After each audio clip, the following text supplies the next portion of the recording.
रुको रुको दोस्तों, आज आप सबके लिए 50 देश विदेश का महत्वपूर्ण खबर लाए हैं। तो चलिए खबर की ओर बढ़ते हैं। पटना में आज खेलो इंडिया यूथ गेम्स का उद्घाटन किया गया, जिसमें प्रधानमंत्री नरेंद्र मोदी ने वर्चुअल संदेश भेजा। युवा खिलाड़ियों में इसे लेकर भारी उत्साह देखा गया। आज देश भर में नीट यूजी परीक्षा आयोजित की गई, जिसमें 5,453 केंद्रों पर लाखों छात्रों ने हिस्सा लिया। कांग्रेस सांसद प्रियंका गांधी वायनाड के 2 दिवसीय दौरे पर पहुंची, जहां वे कई जनसभाओं को संबोधित करेंगी। भारत ने अंतर्राष्ट्रीय मुद्रा कोष IMF के बोर्ड से कार्यकारी निदेशक कृष्ण मूर्ति को हटा दिया है, जिसे नीतिगत बदलाव की ओर एक संकेत माना जा रहा है। BSF ने एक पाकिस्तानी रेंजर को भारत में घुसपैठ की कोशिश करते हुए पकड़ा और इस प्रयास को नाकाम किया। हमारे अनलिखित सियोल नामक ड्रामा का नया ट्रेलर जारी हुआ है, जिसमें पार्क बो यंग मुख्य भूमिका में है। यह शो 24 मई से प्रसारित होगा। मई में बुध ग्रह मेष राशि में प्रवेश करेंगे, जिससे 3 राशियों को विशेष लाभ और जीवन में सकारात्मक बदलाव का संकेत मिला है। दिल्ली में आज हल्की बारिश की संभावना जताई गई है और तापमान 28 से 32 डिग्री सेल्सियस के बीच रहेगा। बद्रीनाथ धाम के कपाट श्रद्धालुओं के जयकारों और सेना के बैंड की धुनों के बीच आज विधिवत रूप से खोल दिए गए। भारत ने पाकिस्तान से आयात और डाक सेवा को रोक दिया है, जिससे दोनों देशों के बीच तनाव और बढ़ गया है। IPL 2025 में रोमारियो शेफर्ड ने मात्र 14 गेंदों में सबसे तेज अर्धशतक बनाकर रिकॉर्ड कायम किया। यूपी बोर्ड का 10वीं और 12वीं का परिणाम 25 अप्रैल को घोषित किया गया, जिसमें महक जायसवाल टॉपर रही। केंद्र सरकार ने पहली बार राष्ट्रीय स्तर पर जातिगत जनगणना कराने का निर्णय लिया है।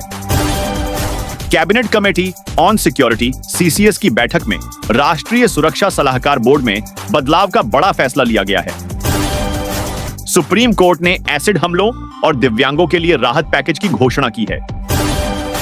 जम्मू कश्मीर के पहलगाम में हुए हमले में 26 लोगों की मौत हो गई, जिसके लिए भारत ने पाकिस्तान को जिम्मेदार ठहराया है। भारत और पाकिस्तान ने एक दूसरे के नागरिकों के वीजा रद्द कर दिए हैं, जिससे द्विपक्षीय तनाव बढ़ गया है। अमृतसर में व्यापारियों ने पहलगाम हमले के विरोध में अपने बाजार बंद रखे। राहुल गांधी ने लोको पायलटों की अमानवीय कार्य स्थितियों को लेकर सरकार की तीखी आलोचना की। महाराष्ट्र में अब कक्षा 1 से 5 तक हिंदी को तीसरी अनिवार्य भाषा के रूप में शामिल किया गया है। दिल्ली जल बोर्ड के नाम पर एक मैलवेयर के जरिए फोन हैक करने का मामला दर्ज हुआ है। भारत ने बांग्लादेश में हिंदू नेता भवेश चंद्र रॉय की हत्या की कड़ी निंदा की है। भारत ने सिंधु जल समझौते को स्थगित कर दिया है, जिसके जवाब में पाकिस्तान ने युद्ध की धमकी दी है। अटारी वाघा बॉर्डर को बंद कर दिया गया है और भारत ने पाकिस्तानी राजनयिकों को वापस भेज दिया है। पहलगाम हमले में 25 भारतीय और एक नेपाली नागरिक की मृत्यु हुई, जिसके बाद भारत ने सख्त कदम उठाए हैं। यूपी बोर्ड की 10वीं परीक्षा में गाजीपुर की अनीता यादव ने 96.5% अंक प्राप्त कर टॉप किया है। बॉलीवुड में कई नई फिल्मों के ट्रेलर जारी हुए हैं, जिससे बॉक्स ऑफिस पर दर्शकों में उत्साह बढ़ा है। भारत ने बांग्लादेश में हिंदू नेता भवेश चंद्र रॉय की हत्या की कड़ी निंदा की है। भारत ने सिंधु जल समझौते को स्थगित कर दिया है, जिसके जवाब में पाकिस्तान ने युद्ध की धमकी दी है। अटारी वाघा बॉर्डर को बंद कर दिया गया है और भारत ने पाकिस्तानी राजनयिकों को वापस भेज दिया है।